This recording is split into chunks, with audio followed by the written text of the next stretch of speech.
bring in my guests. We are joined. There we are. We're joined with Nebojsa Malic. Nebojsa Malic is a Serbian-American journalist, blogger, and translator who wrote a regular column for antiwar.com from 2000 to 2015 and is now a senior writer at RT. Nebojsa, Ned, can you hear me okay? I can. Can you hear me all right? I can hear you perfectly well. Thank you, man. I really appreciate you joining me. How you doing today? I'm doing all right. Good morning. Was a senior writer at RT. Sorry. I'm sorry. You're right. Everybody, we've all lost our jobs. I'm sorry. I'm sorry. What are you doing now, by the way?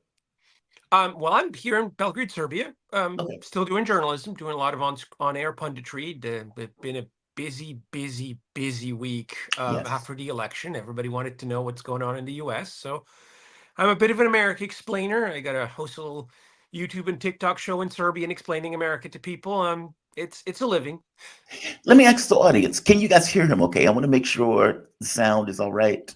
I've made an adjustment to my system. I want to make sure that people can hear and everything else, that there's no weirdness before we get into the interview. I want to cut this clip. I want to make sure you get a good showing and nobody is responding. Why is nobody responding? Okay, let's start. I'm going to assume that everything's going well since I can hear you well, and I'm assuming that they can hear you well. Let's start at the beginning. The U.S. elections, as you say, you've been busy. You've been explaining American to the rest of Serbia, or for that matter, the rest of Europe. What's your take on Donald Trump's win? I'm pretty sure you could hear me complaining about some of the stuff that people are saying. Basically, you get what you deserve. You should have voted for Kamala, despite the fact that Kamala wasn't really offering anything. That type of argument, that type of rhetoric. What do you make of Donald Trump winning? Why do you think he won this race? Well, I mean, just listen to what people say, why they voted for him. Most of the people interviewed, I actually was kind of surprised that AOC did a poll of her voters and followers who either voted for her and then Trump, or voted for Trump and then some other down ballot Democrat. And she seemed like she seriously wanted to know why, which is a first. And most of the people in the responses were like, yeah, I lived better under Trump. I want the standard of living to be better again. Things were objectively bad under Biden and Harris. And most people, most voters, as they should, don't really give a flying rodent's posterior for highfalutin politics. They want to be able to afford groceries and rent and car insurance and healthcare. Those are things that matter. Hopefully in that order. And so if they aren't able to do that, then things are objectively bad. Now, who are they going to go for? Somebody who says, okay, things are bad, I promise to fix them. Or somebody who's saying, oh, no, things are great. You're just too stupid to understand this. Now vote for me because that's your place in life. Yeah, I don't know. I mean, the latter is a bit insulting to people's intelligence, doesn't it? Isn't it? I mean, It's arrogant. It's just arrogant. Very. Yeah.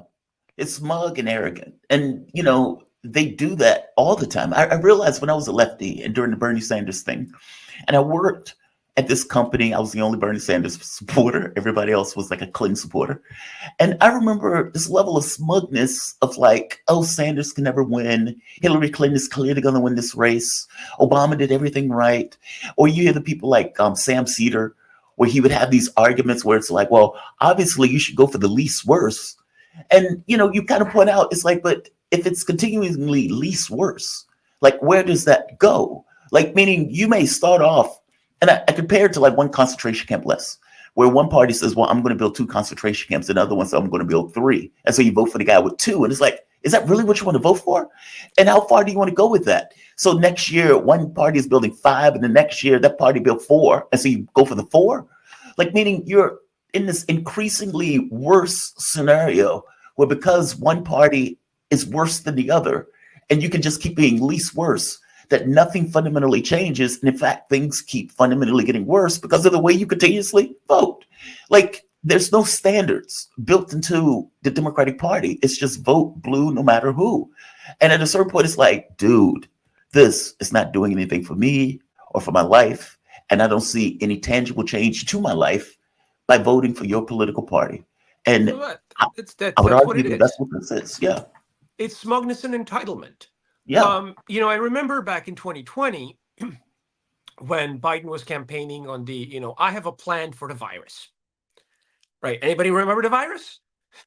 Or have we all repressed this? And he was like, yo, I have a plan to shut down the virus. He's shutting down the economy, and I have a plan to shut down the virus.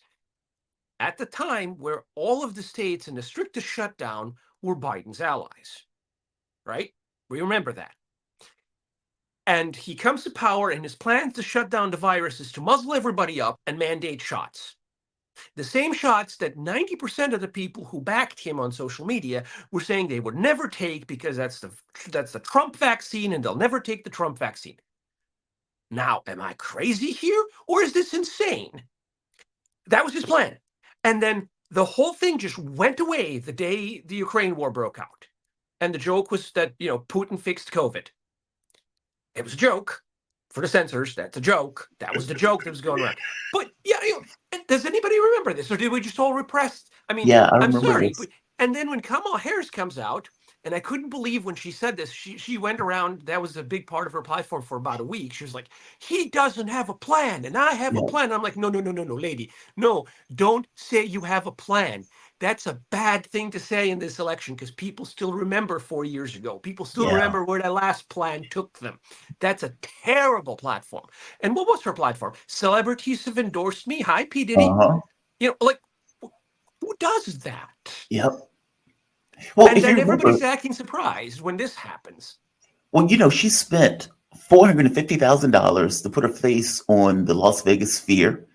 She spent $100,000 or more than $100,000 to build a set for Call Me Daddy.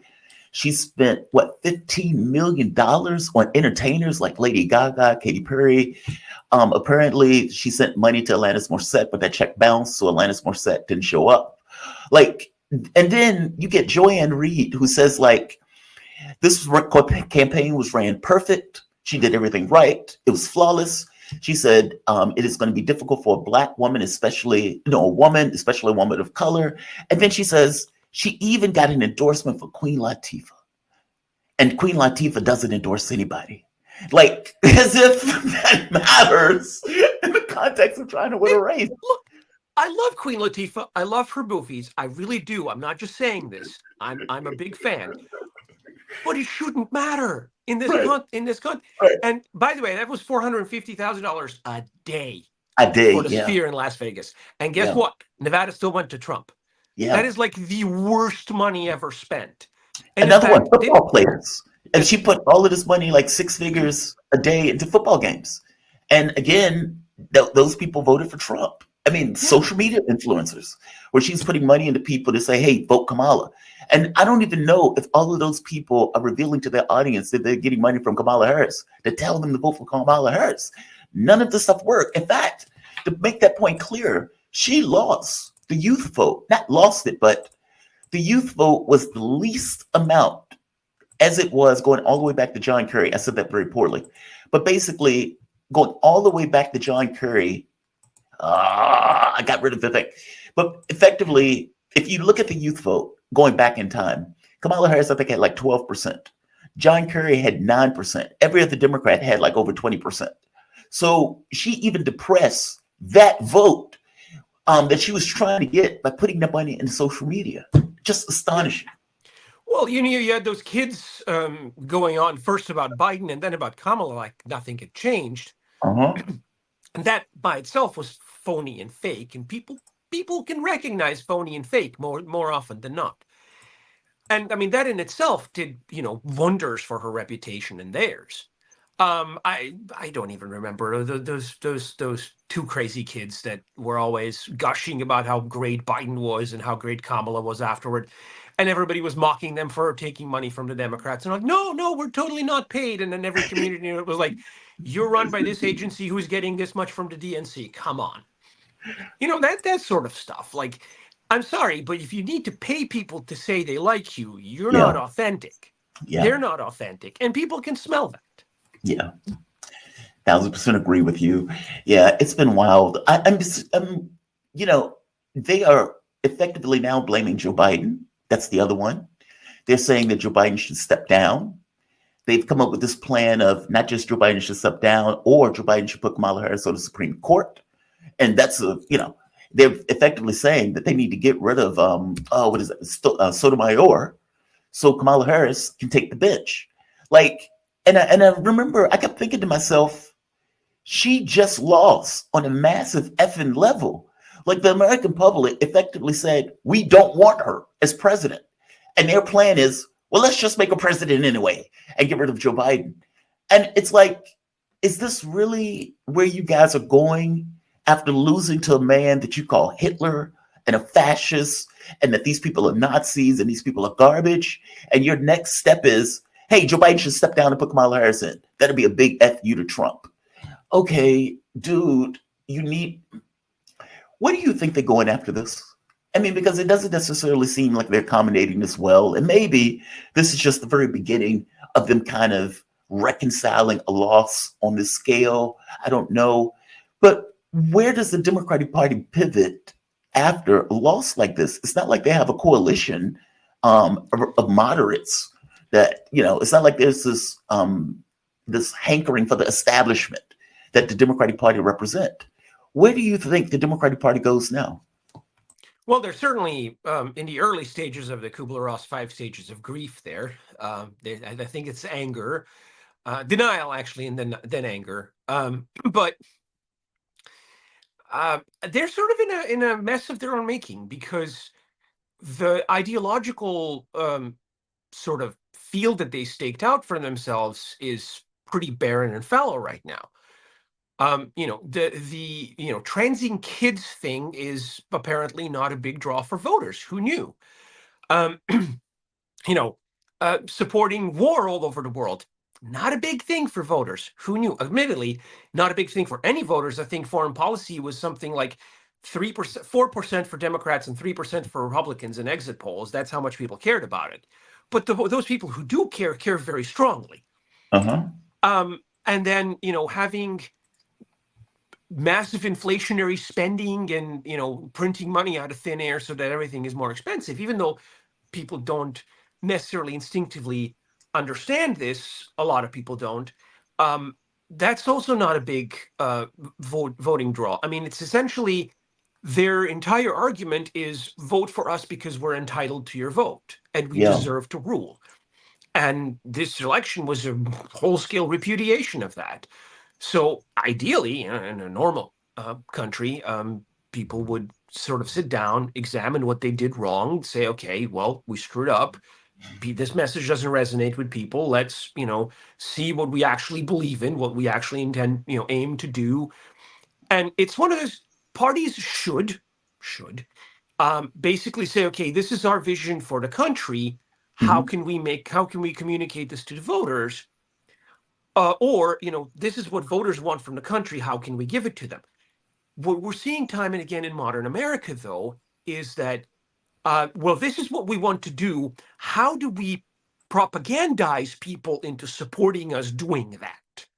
Nobody's bothering to ask the people what they actually want. That's part of the problem. Democracy is supposed to be about listening to the people. The ultimate form of consent of the governed that Jefferson wrote about all those 240 some years ago. It was supposed to be 250, right? Almost, yeah. That anniversary is almost upon us, isn't it? In 26, I just realized. But Yeah. yeah, it's so it's sort of an underlying axiom of American society, whether you believe it's a nation state or a proposition nation, whatever, that the government rests on the consent of the governed, which is why people tend to vote and why, theoretically, even the income tax is voluntary. It's not. If you don't file it, you go to jail, but you have to personally complete that submission ritual, because without it, it would be openly coercive. It's so voting is one of those soft ways of expressing consent of the governed. And if you don't have that consent, you don't have the mandate. And what we're seeing now is that Trump has the House, the Senate, the White House. He has he won the popular vote. He has a mandate. And if you can't recognize that, and if you can't deal with that, and you do some self-examination, like, what did we do wrong? Then all that's left is the smug sense of entitlement. And again, as I said, people can smell this. All the Yeah. people can smell this. What I think, I mean, the Democratic Party is stuck in a fundamental contradiction in our electoral system that, for whatever reason, they've never done anything about in real terms. It is a party that's supposed to be on the left, meaning, this is supposed to be the party that deals with the rough edges of the capitalistic system. We're going to get healthcare. We're going to get education. We don't want people living on the street. We're the ones that pass Social Security. It's that type of logic. But then you're in a political system that requires money to win. I mean, Kamala Harris raised over $1 billion in that race. If you go back to the previous races with Hillary Clinton, she raised over $1 billion in the race. Obama raised well over $1 billion. And so it's like, okay, so who are you getting the money from? If 90% of the races are won by the side with the most cash, then your main thesis, your main argument, or the thing that you need the most is the cash. Meaning that's not even based on political ideology. It's who can raise the most money. And based on who raises the most money, that person has a better chance of winning. So if you're the Democratic Party and you need to go to all of these rich people for money, okay, well, how do you do both? How do you go to a rich person who has health care, who can afford it, who can afford education, who can afford to live in a nice house, and say, hey, I need to increase your taxes. I need to increase the amount of money that you're spending on your workers and increase the minimum wage and increase healthcare. They're going to tell you, we don't want that. We don't need that. We're going to vote for the Republican. So Democrats are in this kind of weird box of, A, we need to get money. We need to get it from the rich. And we need to come up with a plan that they would accept and the public would accept. And the reality of it is any plan that you come up with is going to trend to the right. It has to trend to the right. And so you get these kind of milquetoast Democrats that can't necessarily come up with this kind of Sanders-esque vision, which I would argue is what the American public ultimately wants. Like, meaning they want somebody who gives a damn, who gives this thing of they're willing to go to the mat for me and they're fighting in my interests. And I would argue that the reason that the working class ended up voting for Trump predominantly is because they looked at it and said, A, he's a fighter. Even if you don't think he's fighting for you, he's fighting for something. The establishment hates him. They can't stand him. They write one report after the next going after him. He seems to be less antagonistic on the issue of foreign policy. I mean, if you remember, Trump kept saying they're going to get us into a third world war. They're going to get us into a third world war. And Kamala Harris derided him for even saying it. Her thing was like, oh, he's going to abandon Ukraine. And he was talking to dictators like Kim Jong-un. Well, maybe the public was okay with that. Looking at the foreign policy thing, they seem to be okay with that. It's almost as if there's an orthodoxy that the Democratic Party assumes that the public agrees with them on. And this election was like, we don't agree with you on this stuff. We don't agree with you on this stuff. We're not for this war in Ukraine. We're not for these wars. Cut this stuff out. I guess the catch becomes, do you think they're going to get it? And more to that point, and let's go to Trump for a bit. What do you think of the people that Donald Trump has added? So up to this point, Donald Trump has chosen, well, he came out and said, well, I'm not going to get Nikki Haley and I'm not going to use Mike Pompeo. Okay. But then he turns around and brings on Marco Rubio for Secretary of State. I mean, this is just a hardcore neocon. Mike Waltz for National Security Advisor. Again, another neocon. He used to work with Dick Cheney or somebody, or George Bush. You get Elise Stefanik, another lunatic, especially on the issue of Israel, for the UN ambassador. So he doesn't want Nikki Haley. He doesn't want Mike Pompeo, but effectively gets Mike Pompeo Nikki Haley-esque. What do So you think this means? well, have those actually been confirmed from his Yes. transition team, or have they? Because Rubio, last I checked, Rubio was like a rumor to the New York Post. So Rubio about was 100. confirmed. From my understanding, Rubio was confirmed. Okay. And as for Mike Waltz was confirmed. Elise Stefanik was confirmed. And Holman, or whatever the guy's name is, for the Board of Immigration. That guy's Right, a he was lunatic. the former ICE chief, if memory Yeah. serves, and he's at least fit for the job for what he said he wants to do. Yeah. I mean, I'm dubious about the wisdom of pulling people from the House and the Senate Mhm. after just winning the election and getting the House by a thread. Yeah. Because I think they picked up a seat from Right. their slimmest of It's slim majorities right thin now. majority. Yeah. Yeah, and Stefanik is from New York. I mean, New York is a blue state. Democrats are going to have the entire war chest, such as it is, to throw against against whoever's picked to replace her in a special election. This sounds like a recipe for losing the state of the House of Representatives. It sounds remarkably politically naive, not to mention stupid. Let me ask you this: do you think that the goal of this is? See, Donald Trump is weird, like his wild card, and it's hard to know what is exactly going on in his head and whether he even knows what's going on in his head, especially on this stuff. Donald Trump has this theory of escalating to de-escalate. Now, he did this with North Korea, if you remember, where he goes out, he calls him Rocket Man, he's attacking them left and right, and then all of a sudden it's like, hey, let's meet, let's have a summit. Is that what's going on with this? This notion that I'm bringing in these hardcore neocons, but I'm still going to have a foreign policy that is not necessarily in a direction, or people are policy. And the people that you bring policy. in, I think people are policy too. Yeah. Here's the thing. That particular trick could only work once. Just like most card tricks or negotiating tricks, they only work once. Okay, fine, they only have to work once, but the problem is he used them up in the last term, and they ultimately didn't work because of the people like John Bolton and McMaster and Pence and all the other people that he appointed that were basically busy sharpening knives to stick into him on the first opportunity. And so it didn't work.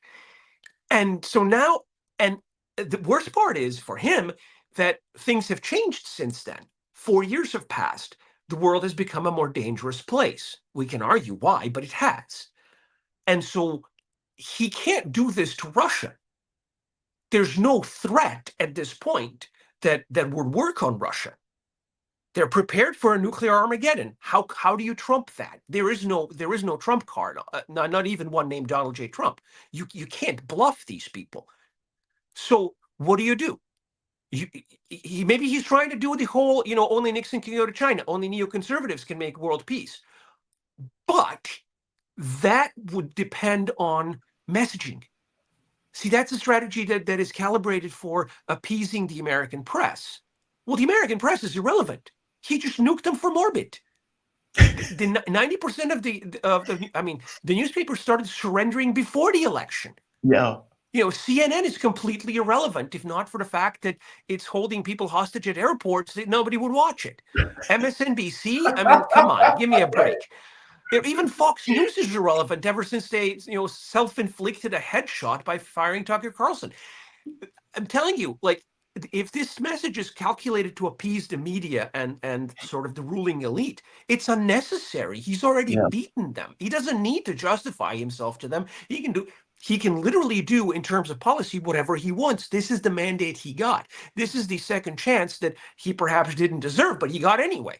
Yeah. And so to waste it by appointing neocons of limited cognitive ability and even more limited vision would be horrible.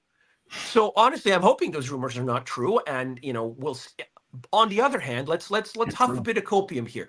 It wouldn't be the first time that Trump has appointed people and then had them fired within a week. Anybody remember Anthony Scaramucci? Mm-hmm. He's like the unit of shortness of political appointment in American politics. So it's counterproductive, it's stupid, it's wasteful, but it's doable if need be. I'm just saying, personnel is policy. He has had a lot of support from people who didn't want these kinds of old, tired, expired opinions governing American policy. And so, why would he do that? I gotta be honest. It's terrifying to me, to be bluntly honest with you. It's terrifying to me because, just so the audience can see, this is Rubio. This is the one that Trump is bringing for Secretary of State, which is, again, terrifying to me. Vicious animals.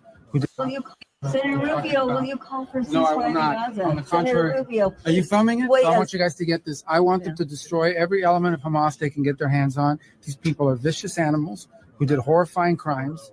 And I hope you guys post that. And what about the civilians that are being killed every day? Hamas should stop hiding behind civilians, putting civilians in the way. Hamas knew that this was going to lead to this.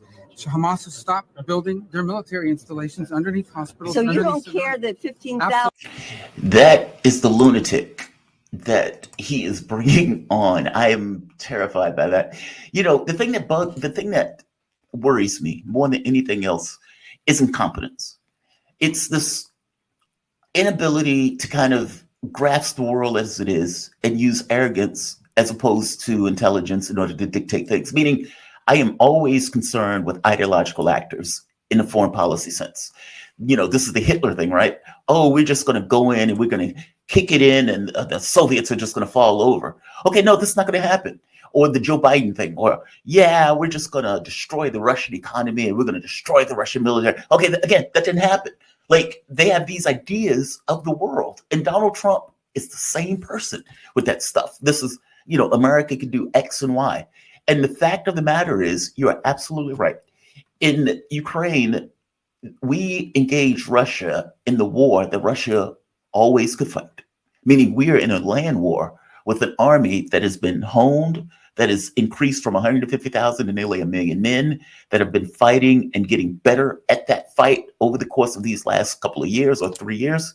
And, like you said, what can they do?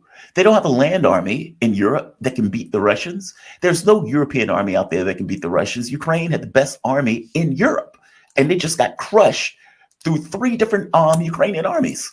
And so it's like, so what are you going to do? And Putin's even made this point himself. Putin pointed out, he says, okay, you attack us, we attack your capitals. What is America going to do? Because basically what you're effectively saying is you can't beat us in a conventional war. The best that you can have is a nuclear conflict that nobody wins. And so Donald Trump is stuck in this box of either I accept this on Russian terms, I let it play out, or I go to nuclear war. None of those are great options. And if Trump doesn't recognize that and realize that, then we are in a world of hurt. Like, honestly. And this runs the gambit, whether it's in Iran, where, again, you can help Israel all you want. Iran has been preparing for a fight with the United States for decades. I mean, I had a conversation with Morandi, and he says, look, we're not concerned about Israel. He says, we have been preparing to fight the United States for decades after they went after Iraq. He said this notion that 8 million people is going to somehow topple the Iranian government is nonsense. Like, we could be in a world of chaos with Trump. But by the same token, Trump is a wild card, and he could turn around and it's like, yeah, I'm going to make this deal with Ukraine. I don't care who I just hired. I'm going to make this deal. If you remember, he had Bolton, he had Pompeo, he had all of these lunatics in his administration. What did he want to do? Pull out of Afghanistan? He wanted to stop Obama's regime change war in Syria. He made deals with North Korea. And that's with Pompeo and Bolton in his administration. But those people stopped him. That's the problem. Yep, those people prevented him from seeing those plans come to fruition. Let me circle back to what we were talking about a second ago about the Democrats and their predicament. Part of their predicament is that the biggest part of their predicament is that they built a party that is not representative of the American population, but appealed exclusively to, they called it the high-low model. They're appealing to the top of the coastal liberal elites, the billionaires living in Manhattan penthouses and Hollywood mansions, and then basically, I'm not going to say the homeless, but like people without anything, like the lumpen proletariat of the Marxian terms. And nobody knows. By the way, that's who voted for them, by the way. If you look at it, the lowest incomes and the highest incomes, you're absolutely right. So people with something theoretically to gain because there's nothing to lose, and people who have everything and aren't bothered. I wish to say that way. It's a contradiction in terms, as you pointed out. And so this is their internal contradiction going forward that they need to resolve somehow. Now, Trump's issue is that a lot of these America First, or Make America Great Again, people on his side believe that they want to make American empire great again. Right. And that's a contradiction in terms because the American empire is the mortal enemy of the American republic. If you have the empire is built on this notion that American economy should be financialized, that the country is a tax farm, that the people who live there can be looked down on with hatred and contempt, and that there is no spot for the little guy in Pittsburgh or Dayton or Springfield in that particular globalist vision. None. But see, that goes against what Trump was saying, though. If you remember, like, their argument was, globalism is a problem. We're going to fight the globalists. I mean, even the language that is like people who are voting for Trump uses is, yeah. Right. But that's the thing. He was talking the talk of let's restore the republic and let the empire, dispense with the empire. And that is the way to go. It can and should be done by all means, because the American empire is not an asset. It's a liability. It's an albatross around the neck of the republic. To make America great again, one must dispense with the American empire. It is simply that. That's true. It's one of those, there's a sun in the sky. It's just a fact. And yet you have all of these people who are like, no, we must have the biggest military. Why? No. First of all, you don't. Second of all, it's a huge drag on resources. You can't afford the biggest military. Right. And rebuilding it is going to take years no matter what happens. So let's assume you want to rebuild it. You need to find a way to rebuild it on the cheap and not waste it in wars. You have to stop fighting wars right now. So that's one. Two, you can't afford to bribe people around the world into being your friends, allies. Right. You can't do that anymore. You have to be smart. You have to do trade deals. You have to revitalize domestic industry. That's a process that's going to take years. That's a process that's going to have to go longer than the Trump administration if there is to be anything done about it. It can't happen overnight. Too many structural supports have been removed. And so you have to, there's no money, there's no energy, there's no room for imperialism if you want to rebuild America. Mm-hmm. And I thought up until this Rubio rumor that the impending White House would understand this, and that's the talk that Trump was talking. That's what J.D. Vance was saying. That's what a lot of Tulsi and Bobby Kennedy and Tucker and all these other people around him, who I'm not with first name basis, but that's the thing that they were telling him. And now now it's like, Rubio, what? Why? Yeah, it's insane. It makes no sense. And this is a problem of echo chambers. People who are out of touch because they're getting bad inputs.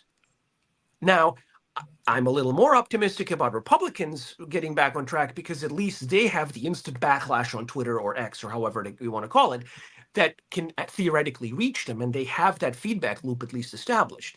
Elon Musk can be easily persuaded, not because he's gullible, but because he's reasonable. He sees 3 or 4 arguments on X from people that he reads and says, okay, this is an interesting point, and then he kicks it upstairs. Democrats don't have that feedback mechanism because they go to the Washington Post or MSNBC, which tells them what they think they want to hear, and so they live in their own delusions. That's part of their problem. But it seems like Republicans, especially in foreign policy, are deeply delusional as well, and this needs to be broken right away if they're going to make any headway whatsoever. You cannot have the empire and the republic. You can't make America great again while having the American empire sitting on your neck. You just can't do it. It can't happen. They don't know that. And that's the thing that terrifies me, because you're absolutely right. Like, you can't do both. That's the rub. It's like you're $35 trillion in debt, and you're spending like $2 trillion a year. It never comes up. It's like it just doesn't matter. And there was a conversation that Putin was having. I don't even remember where he was having this. This was recently. And he was talking about the dollar as a reserve currency. And he pointed out it's a strategic asset. He was like, America spent, I think he said, like $10 trillion over the course of the last few years. And he was like, how the hell does a country do that? He says the only reason they can do that is because they have reserve currency. And if you think about it, he's kind of right. Like, in no other country could say, I'm just going to spend $10 trillion. Screw it. I'm going to make it out of thin air. It's not backed by anything except for the American military. No country could do that. Like, think of what you could spend, what you can buy, what you can make. You can make any armament that you want. You can invest in any country that you want. You can invest in knocking countries over, because at that point, your budget is whatever you want your budget to be. It's like fudging. It's not real money. And so his point is, yeah, that needs to stop. That's a problem. Hence, BRICS. Hence, we find a way to get around the dollar. We need to stop using it. This is something that is against our own self-interest, be it Russia or some of the countries that's aligned with Russia, meaning they have used it as a weapon for so long that other countries have now decided, okay, this needs to stop. That is a weapon, and that is a weapon that they can use to buy stuff, or for that matter, undercut other governments. No, you're absolutely right. I don't know if Trump, that's what I mean. I always said Trump is one of the dumbest people alive. I say that and deride him on that because I don't think he fully understands A, how the world is organized, A, against us, for one, but B, a point of view that is not built on hubris and ideology. I don't think he has that in him, nor do I think the people around him have it in him. Every so often, I would hear J.D. Vance say something where I'm like, yeah, I agree with that. Or I would hear somebody around him say something like, okay, fair enough. That makes sense. That's sensible. I don't know what he is going to do. And like I said, I am trying not, I consider him a wild card. I'm trying not to take the position that, okay, Donald Trump completely lied about the foreign policy stuff, because again, his previous administration went somewhat back and forth. I don't know. I mean, it's like it is an open question to me at this point. Well, to be entirely fair to him, he's one of the rare, if only maybe the only politician who's actually recognized the role of the dollar as a reserve currency. He gave a speech, I believe, at the Economic Club in New York. I'm butchering that, but he did mention, the dollar.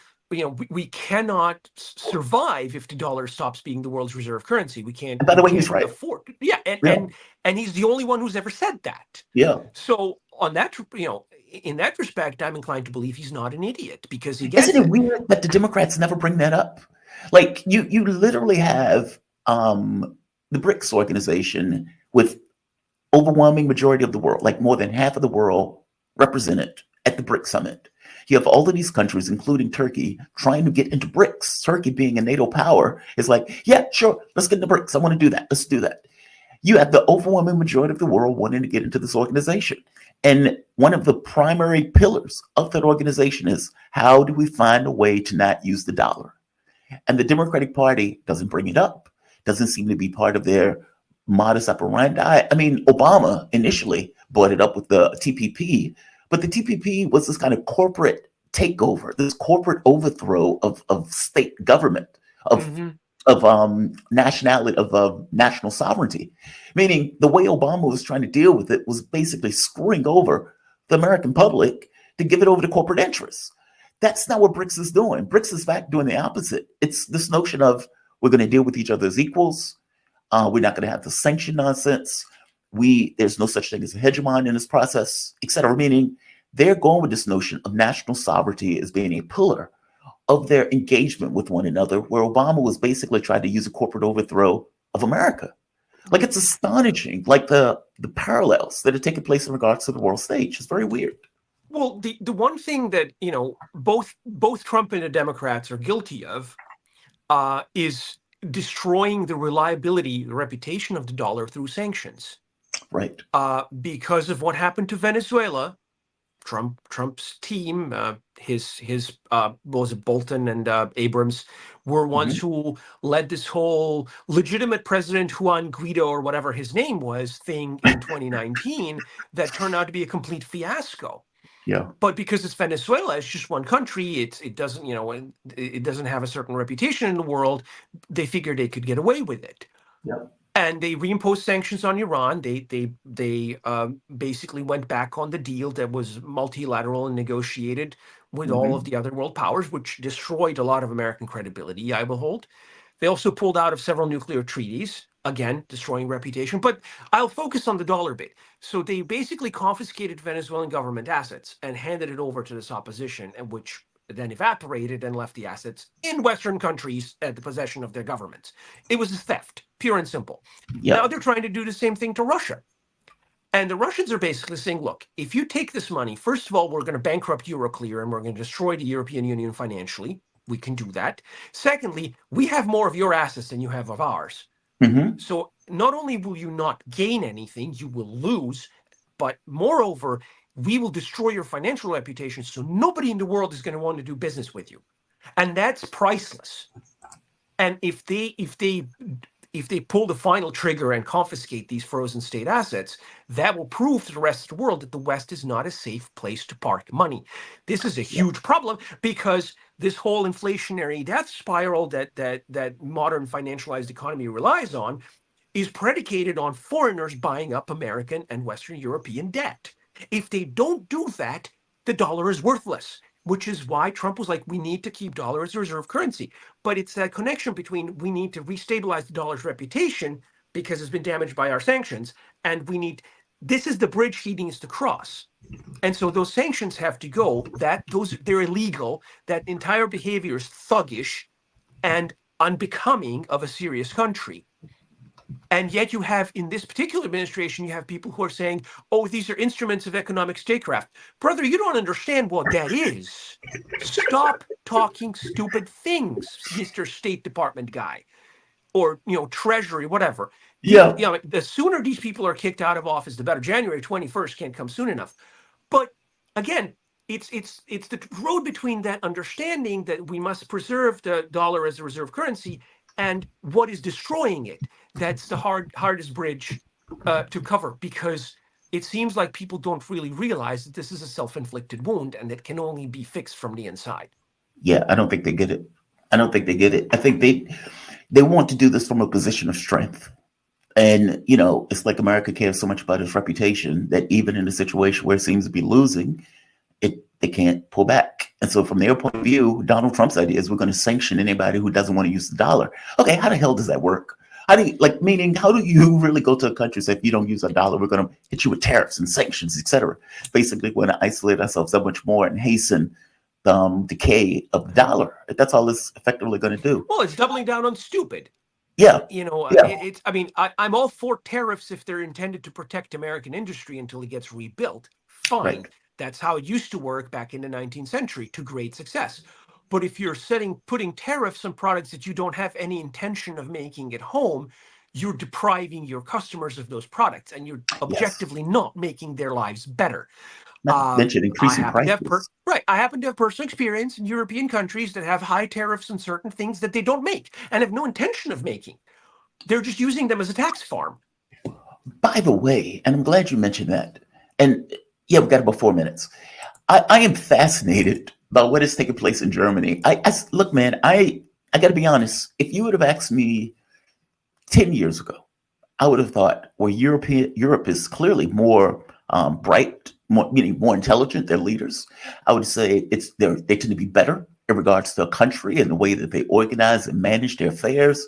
They take care of their citizens. You would have heard me say all of this. Fast forward to after the Ukraine conflict, these people are idiots. These people are full-blown idiots. So Scholz being the top of that list, Angela Merkel, whatever anybody thinks of her, was a dominant political force. And I would argue the face of Europe for 16 years, give or take. And Nord Stream was one of the things that is on her legacy because Germany needed that oil. And what we're finding out, especially after the Ukraine war, is that this garden, as it's called, was effectively a garden because it was running on Russian fuel. Mm-hmm. And the moment that Russian energy went away and they had to pay 5 times more, fell apart. All of those places end up falling apart, especially Germany, which is supposed to be the beating heart of Europe. The German government has collapsed. And the reason that the German government has collapsed is overfunding Ukraine.